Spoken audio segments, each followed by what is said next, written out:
today we're talking issues 1 through 6 of Batman / Teenage Mutant Ninja Turtles. Let's dive under the sewer and break down this storyline. Sam Humphries, tell us about the background. What's the story here? What's the plot? This is a great way to bring these two worlds together. This takes place in the Gotham City of the DC universe, the Gotham City that we know from the Batman comics, and the Teenage Mutant Ninja Turtles and other people are visitors from another dimension. So they're coming from their continuity into this continuity. Yeah. And that's part of the problem, is that they're trapped here.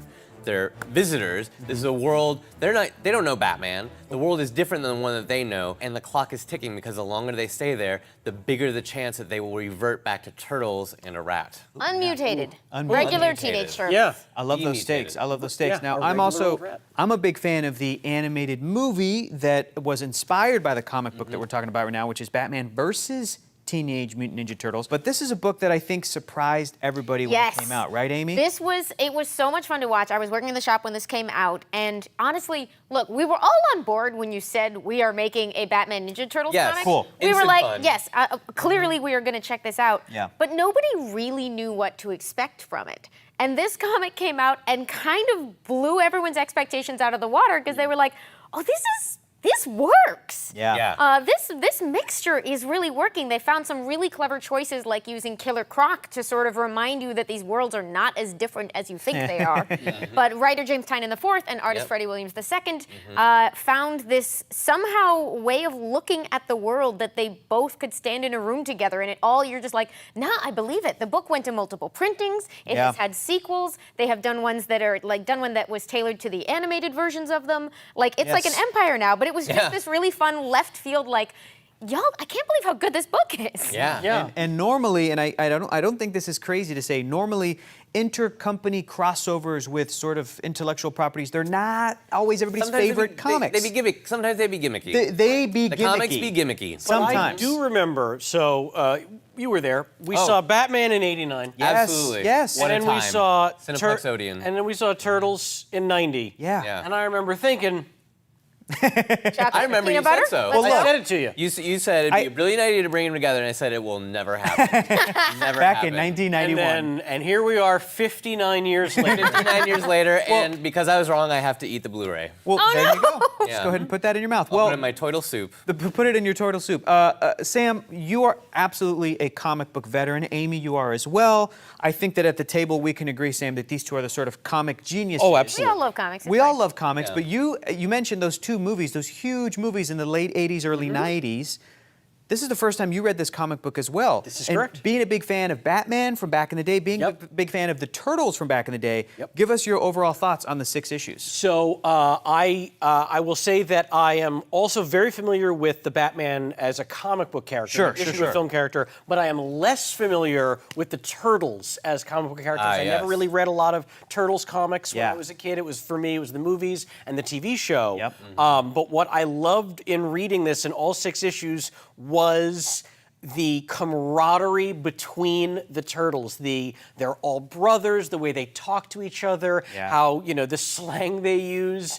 That to me was as authentic as I remember it being on the show, in the movies. And then Batman, this was a classic comic version of Batman. There's nothing, crazy. Oh, well, it's Batman, but in this one he's got a British accent. No, it's nothing weird like that. It's just, it was. He might have, but we can't hear it because we're just. Oh, you guys didn't read that? Weird. I totally picked up on it. No, but this was just a straightforward Batman.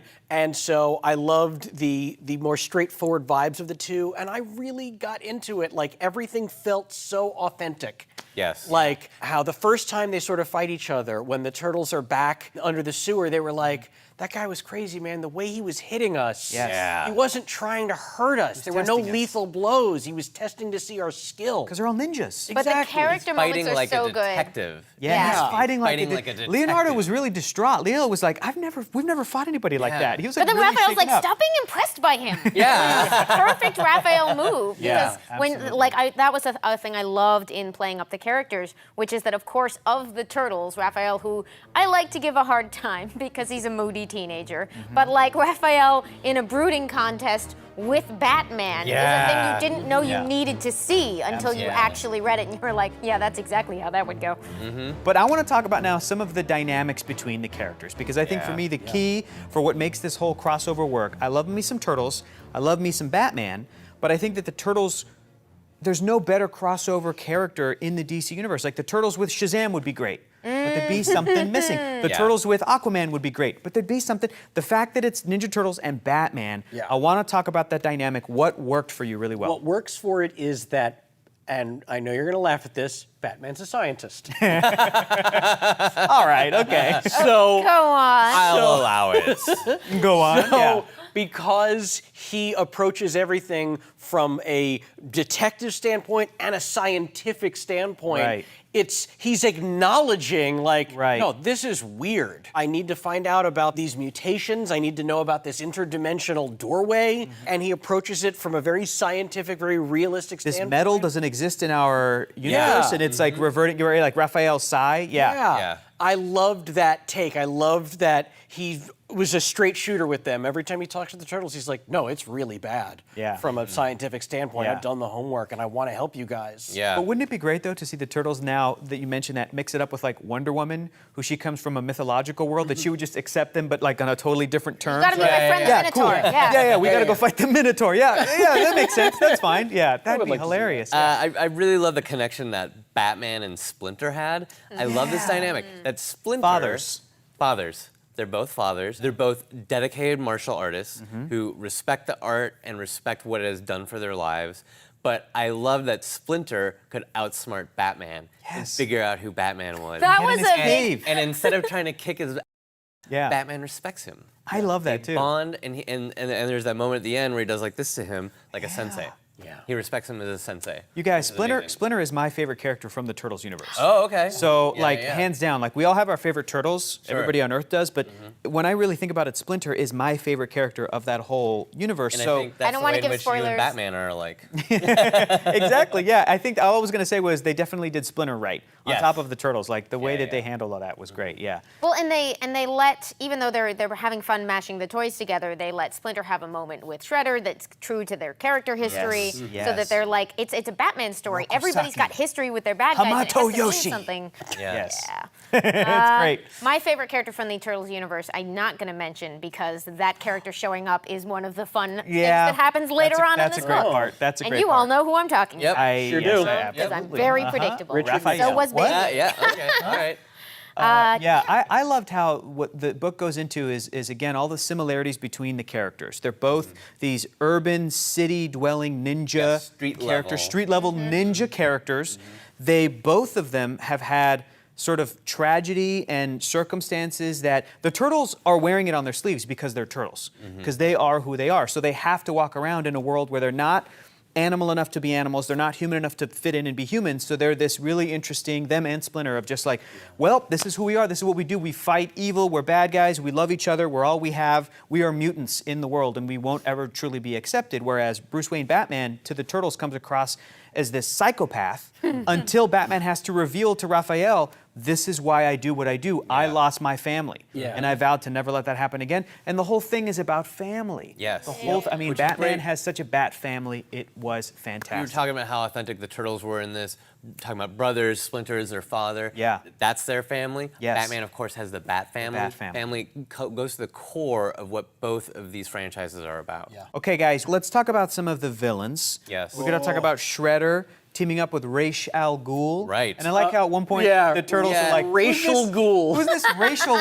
Ghoul? But this is amazing because that's the actual correct pronunciation. That's right. Correct That's right. Arabic pronunciation. For decades, Batman fans have been saying Ra's al Ghul incorrectly. Us included. Yes, exactly. No. Myself included. And look, growing up, I thought it was Roz. Yeah, Mr. Ra's al Ghul, was it? Yeah. And then that only helped reinforce it. It's fine either way, but that was such a great little moment to have that sort of come alive for the perspective of the Ninja Turtles who's never dealt with this character. Right. And then have to have Batman go, Ra's al Ghul. Like, you could read it that way. Some of the most fun moments in a crossover are when people, like, you feel like it would be a waste of time to reintroduce information the audience already knows, but sometimes it's the best moments when it's somebody saying, like, does the name Arkham mean anything to you? Yes. And you were like, oh, it does to me. Wait. And I love the exchange between, to go back to some of the hero characters for a second, young Master Michelangelo and old Master Alfred, I thought was really funny, where Mikey calls That's not how that Alfred. Yeah. Old Master Alfred. That was pretty good. Was really fun. But the villains. The villains, let's talk about the Penguin.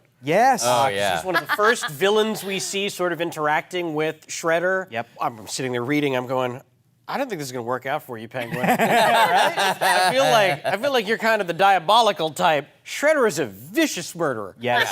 Yes. He is covered in murdery things. Yeah. to That's murder right. people. Yeah. It's in his Very name. pointed. Yeah, It's but in his name. But without giving away too much of what happens in the story, because I know that's important not to give it away. The last issue has a fantastic melding of Batman's Rogues Gallery, Yes. which is one of the greatest collection of villains in all of fiction, Yeah. and the mythology of the Turtles in a way that I did not see coming. Yeah. And when the reveal happens, It's so I fun. had to catch my breath because Yeah. then I realized And the they're way gonna they go there. and the way they worked the Rogues Gallery into the story Yes. totally made sense. It totally fit. It Yeah. was not forced in any way. I loved it. I dug it. I thought it was such a great way to keep everyone from the Bat world involved. Yeah. I thought it was like, I was just again impressed by sort of the elegance with which they were like, if you were like, here's a list of things we'd like to see in a story like this, can you get them all into 6 issues without it feeling like a tour of DC? Yep. Yeah. You know, Yeah. and they somehow did. Where you're like, you got the Bat Signal, you Yep. got James Gordon, you got like, how did you? Gordon. How are you doing all of Oh, this? what a great moment the And Gordon not- moment and not was. just like, So They great. were just taking things off He the list. They're literally took colliding his them glasses into off. each other. Using them. Colliding them into each other in a way that Gordon- illuminates them Yeah. off each other. Absolutely. You Yeah. see the Batman stuff in a new light. You see the Turtle stuff in a new Yeah. light. I loved how this book is really funny. Yes. This is James Tynion at his funniest. James is known for a lot of his Batman work. He's got that on lock. I don't think he's ever written the Turtles before this. He has incredible voices for each of these Turtles. Spot on. Not just the characters are funny, but the way that he smashes these worlds into each other are witty and funny Yeah. and innovative. I don't think there's a better splash page in the history of comics than the Ninja Turtle Michelangelo riding the robot T-Rex in the Batcave screaming, "This is everything I've ever wanted in my entire life." Like, that was just You know what? pure fan service. and This it brings was up so something that funny. I was thinking of the whole book is that like Batman has a bit of each of the Ninja Turtles in his personality. Yes. Sure. Leonardo, their leaders. Yep. The loner leader. the, Yep, yeah. yep. Raphael. Raphael, they brood, they're anger. moody. Donatello. Donatello, they're scientists. But where's the Michelangelo? Right in that moment. the Batman who's You don't like, keep the "I'm gonna dinosaur build if you don't have a Batcave, little-" I'm gonna keep That's him." very And true. he may be like, get off the dinosaur. Right. But in his heart, But really, he's like, we understand how I know cool how this cool that is. I've ridden the is." dinosaur too. I know how cool it is. Yeah. I know. exactly. And he did have the piece of pizza, which did- is another he did have great, piece of pizza. you know, if Batman eating pizza. if we're talking about how each of these characters in each of these worlds impact the other and affect the other, you can really see how the Turtles are affected by working with Batman. Yep. And that they're inspired by him, and that Yes. plays into the story towards the end. But you can also see little moments of Bruce kind of being warmed, his heart being warmed by the Turtles and their presence. And Yes. And they're dynamic. you see that at the end of the family. story as well, but specifically when Batman decides to have a slice of pizza and he's like, "It's good," like is the Yeah, funniest. It's the greatest thing. moment in there where he's like, he stops and he has to be Bruce again. Yeah. But while he's still dressed as Batman. Yeah, yeah. In that moment, and that was there are so many great little moments like that. One of my favorites was when Michelangelo drops a "Game over, man." It's over. I was like, oh, good on you, boys. I love Yeah. there's a little Easter egg in there because on the comms, Alfred calls himself Penny One. Penny One. Penny One, that's his code name. I thought Yes. that was hilarious. But then it's like, well, who's Penny Two? I was like, of course. It's the giant penny in the back. There's so much story packed into the 6 issues. At the end of it, I was like, I kind of wish there were more. I know that there are sequels, Yes. but thankfully the first 6 issues of this first miniseries is on DC Universe. You can go and get the animated film Batman versus Teenage Mutant Ninja Turtles. We're living in a golden age of being a Batman and Turtle fan at the I same know. time. The Venn diagrams amazing. are merging. Finally. Way too long. Finally. But 9-year-old me. last question. exploding. Yes, exactly. Last question for your 9-year-old inner self. Oh boy. I need 2 things. Give me your sort of wrap-up final thoughts on the book and your favorite Ninja Turtle. Go. Wow. Yeah. Okay. Wrap up. Yeah. Thoughts on the book. I enjoyed every page of this. I read all 6 in one fairly quick sitting. It's a quick read. It is a quick, fun read. At no point does it drag. At no point did I feel like, oh, I'm in the slow exposition. Nothing like that. The action kicks off and then really does not let up. And there's so much fun with the characters. The characters have fun. Yes. And that's what I want. I always love seeing the turtles have fun. They're superheroes, but they're having fun being superheroes. And then they force Batman to have fun being a superhero. And it's great. And I really liked it. And 9-year-old me was over the moon happy. And I've always been a Michelangelo. Yeah, man. So Yeah. he's my guy. Yeah. That makes sense. That decision's easy for me. Okay. Raphael all the way. I've always been a Raphael. Yep. I always will be a Raphael. Yep. I'll be Raphael to the day I die. Is that all right with you? That's Yes, right. the answer Yep. is yes, of The course. answer is absolutely all right with correct. I got a shout out to Freddie Williams II, Yes. the artist on this book. He is a fantastic artist. I would have never cast him for this. I don't know if I was the editor on this book, I don't know that I would have thought of him for this, but he is perfect for this. Perfect. He is not too much of a Batman artist, he's not too much of a Turtles artist. He brings them together in a synthesis where they both work together visually on the page. Yeah. This is not like live action and animated, you know, where one looks like this and the other one looks like that reality. Right. It's just great to see him on this book because Freddie and I actually worked together before. We did the solo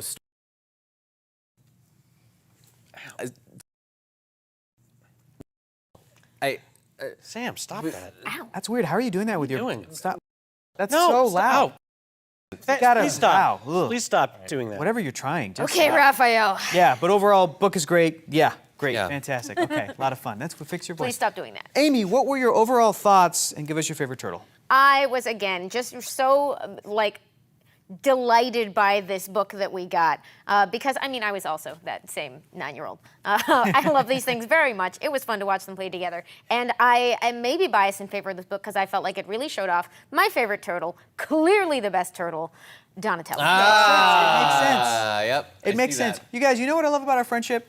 We are about to pick, each of us, a different name. No! That's great. That's great. We Ready? did not discuss this. Yes. 3 fingers in, and we're gonna say turtle power on 3. Ready? 1, 2, 3. Turtle power! Leonardo, baby. That's my favorite turtle. Amazing. Nobody's favorite is Amazing. Leonardo, but I love him because I think he's the best at being a Ninja Turtle. He so embodies that responsibility. He's able to counterbalance the fun sort of Mikey and Don shenanigans and the really impetuous nature of Raphael. And I think that this is also a trick thing to do, and the book pulls it off beautifully. It does Leonardo right, and it makes him so interesting does. and so you so get him when you compare him to a Batman, and you go, yeah, if I love Batman, of course I love Leonardo. And the moment where Splinter's like, work on your footwork, he's pushing you harder than you know, and Batman's like, his footwork seems fine, and Splinter's like, I wasn't talking to Leonardo. So good!